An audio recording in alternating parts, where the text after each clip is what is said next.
मेरा मसला इस सब चीज़ों से आपका कोई लेना देना नहीं, बस में कौन बैठेगा कौन कहाँ बैठेगा आपकी पार्टी को होना नहीं चाहिए। लेकिन आजम खान एक बड़ा मसला है उत्तर प्रदेश की राजनीति में। लोग वाचालता में ऐसा ना भी माने, लेकिन मैं मानता हूँ। और इस वक्त उन भाजपा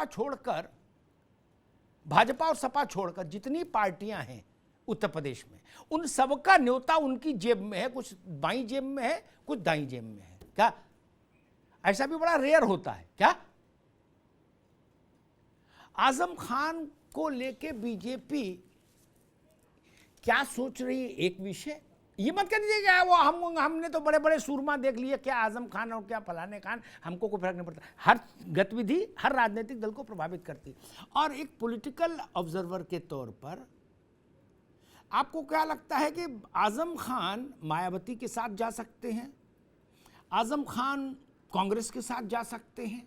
क्योंकि प्रियंका गांधी का संदेश लेके उनसे प्रमोद कृष्णन ने एक लंबी मुलाकात की थी।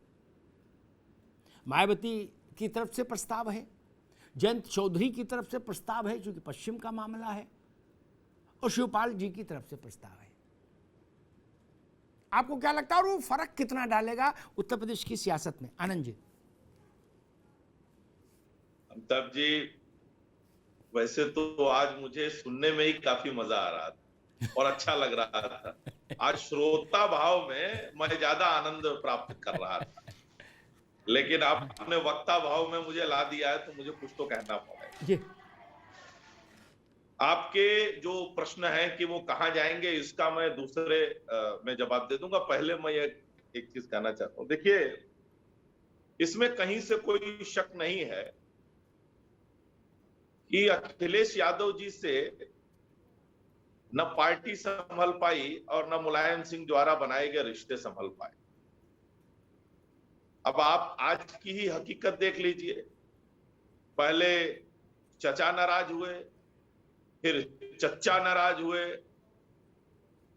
पहले चाचा फिर चच्चा, और अब एक और चचा नाराज हो रहे हैं। और ये सब मिलके अखिलेश को गच्चा दे रहे हैं या अखिलेश इनको गच्चा दे रहे हैं, ये तो आने वाला वक्त बताएगा। और कौन सच्चा है इसमें, इसकी भी तस्दीक कुछ समय में हो जाएगी। क्या तुकबंदी मिला दी, चच्चा गच्चा सच्चा। तो कुल मिलाकर ये है जी कि अखिलेश यादव जी ने भले ही साइकिल का जो हैंडल है उसको किसी भी प्रकार से अपने हाथ में ले लिया हो और खूब मजबूती से पकड़ा हो, लेकिन यह सच है कि वो इसे संभाल नहीं पा रहे। वो कभी इधर जा रही है, कभी उधर जा रही है, कभी कभी सीधे जा रही है, फिर मुड़ जा रही है। जी अभी मुर्तजा जी ने कहा एक बात जो है, वो कुछ समाजवादी पार्टी के लोगों ने मुझसे भी कहा, क्योंकि पत्रकार मैं रहा हूं पहले, तो संपर्क जो है वो विभिन्न दलों में पहले भी रहा है। तो जैसे एक सामान्य बातचीत में मुझसे कहा गया और कई नेताओं ने कहा, भैया हम तो झोला डंडा अटैची सब लेके तैयार थे विधानसभा चुनाव में कि अखिलेश जी आदेश करेंगे कि फलाना जगह जाओ, फलानी भूमिका देखो, यहां व्यवस्था देखो। लेकिन बोले भैया इंतजार करते रह गए, कोई बोला नहीं कि कहां आना है, कहां जाना है, क्या करना है। तो ये सही है कि एक ही पिलर पे अखिलेश यादव जी चाह रहे थे पूरी पूरी बिल्डिंग खड़ी हो जाए जी। यहां तक कि जिन लोगों को भी वो पार्टी में लेके आए उनका भी कोई इस्तेमाल उन्होंने नहीं किया, एक भी व्यक्ति को उन्होंने इस्तेमाल नहीं किया। तो आज अखिलेश यादव जी जो हैं, मैं पूरी तरह से बड़ी ईमानदारी के साथ कहता हूं कि छात्र संघ अध्यक्ष की तरह जो है उनका व्यवहार है और उसी तरह की उनकी सोच है। 8, 10, 15 लोग जो उनके इर्द गिर्द रहते हैं, वो इतना हवा भर भर के उनको फुलाते रहते हैं कि अखिलेश जी जो है सच्चाई को नहीं देख पाते। अब दूसरी बात जो आपने कहा आजम खान साहब वाली, देखिए आजम खान साहब ने पिछले कार्यकाल में क्या किया और उसके भोगदंड उन्हें क्या मिल रहे हैं, ये किसी को बताने की आवश्यकता नहीं। निश्चित रूप से 10 बार वो विधानसभा चुन के आए हैं तो उनका प्रभाव भी होगा, इससे भी मैं इनकार नहीं करता। और वो जहां भी जाएं, जहां भी जाना चाहें वहां जाएं और आने वाले समय में वह कितना प्रभाव डाल पाते हैं या क्या कर पाते हैं, ये आने वाला वक्त बताएगा। लेकिन कुल मिलाकर एक चीज जरूर है कि समाजवादी पार्टी से जिस तरह से उनका मोहभंग है और जिस तरह से समाजवादी पार्टी पर वो आरोप लगा रहे हैं, अभी उन्होंने कहा, मुझे एक शेर याद आ गया कि खुदा जाने मेरी बर्बादियों में हाथ किसका है, कहने वाले आप ही का नाम लेते हैं। तो अभी तो उन्होंने इशारों में ये बात कह दी है। अब समाजवादी पार्टी मूल्यांकन करे कि आजम खान उनके लिए कितने महत्वपूर्ण है, कितने नहीं है, उनके जाने से नफा होगा या नुकसान होगा। भारतीय जनता पार्टी को इससे कोई फर्क तो नहीं पड़ता है। ठीक, अभिषेक वाजपेयी, एक बात कहता हूं, बड़ी मतलब मैं डिबेट नहीं ले जाना चाहता, बड़ी नाजुक बात है। जब अखिलेश जी और रघुराज प्रताप में तनाव होना शुरू हुआ था, उस दौर में मैंने राजा भैया से पूछा कि पार्टी छोड़ने का मन बना रहे हो क्या, मतलब इनसे अलग होने का मन बना रहे हो क्या, पार्टी में तो थे ही नहीं, इनसे रिश्ता नाता तोड़ने का। तो आज पहली बार रहस्योद्घाटन कर रहा हूं। रघुराज प्रताप ने मुझसे कहा कि भाई साहब, मुलायम सिंह जी के जीवित रहते मैं अलग नहीं होना चाहता, क्योंकि मुलायम सिंह जी ने रिश्ता बहुत अच्छे से सींचा है। बाद में क्या परिस्थिति बनी सबको पता है। रिश्तों को राजनीति में ऐसे निभाया जाता है। अभिषेक वाजपेयी, उसकी कमी देख रहे हैं क्या आप इस वक्त? नहीं, अमिताभ जी देखिए, रिश्ते आदरणीय अखिलेश यादव जी बहुत अच्छी तरीके से निभाना जानते हैं।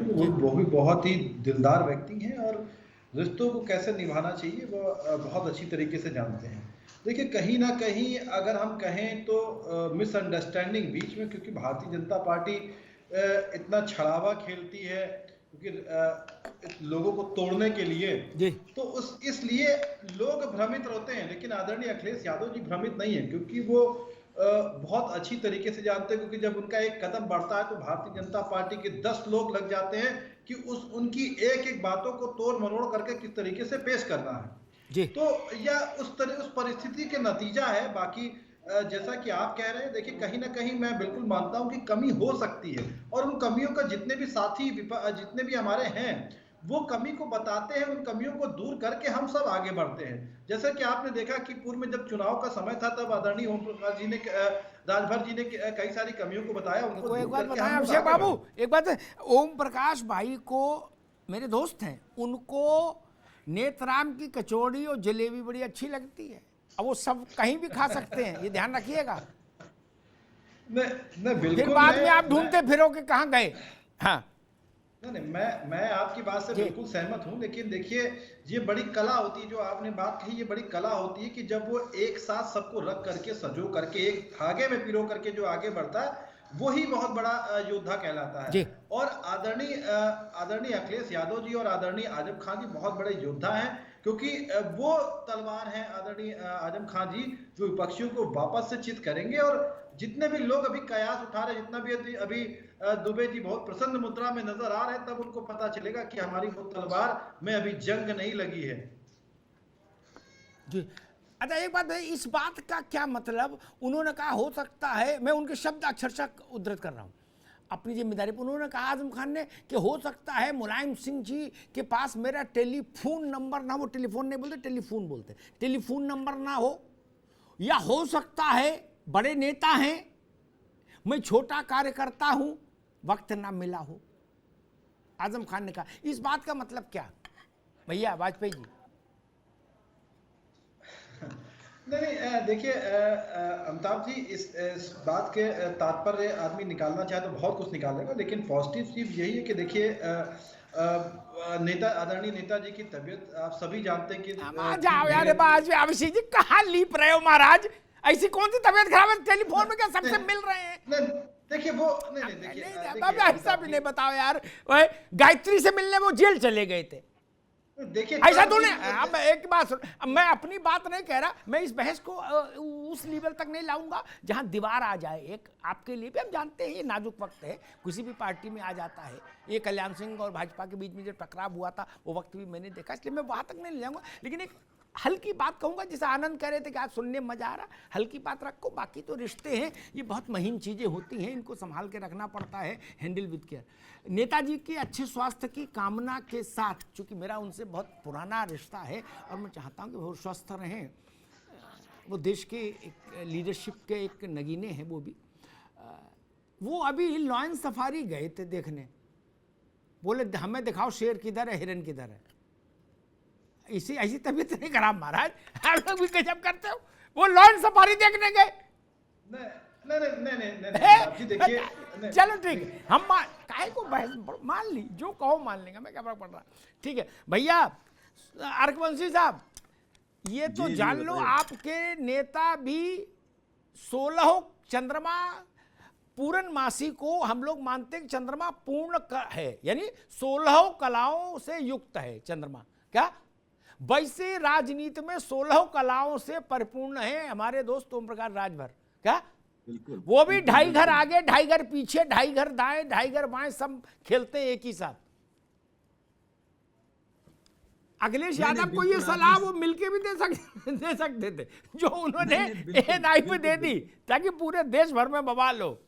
देखिए अमिताभ जी, वो आपके बहुत पुराने मित्र रहे हैं, आपने उनके काफी इंटरव्यू चलाए हैं, आपने काफी उनकी खबरें चलाई हैं और वाकई में आप उनकी राजनीति के बारे में बहुत अच्छी तरीके से जानते हैं। मगर मैं आपको साफ तौर से बता दूं, मेरे माननीय राष्ट्रीय अध्यक्ष जी का सिर्फ और सिर्फ एक मकसद है, वो जो भी बोलते हैं सच्चाई से बोलते हैं, और खुला मंच हो, चाहे साथ में मिलकर हो और चाहे विधानसभा हो और चाहे रोड पर हो, उन्होंने सिर्फ इस बात को लेकर कहा कि आज जो भारतीय जनता पार्टी गुमराह करने का काम कर रही है, तो हम लोगों को भी सड़क पर उतर के वो काम करना पड़ेगा।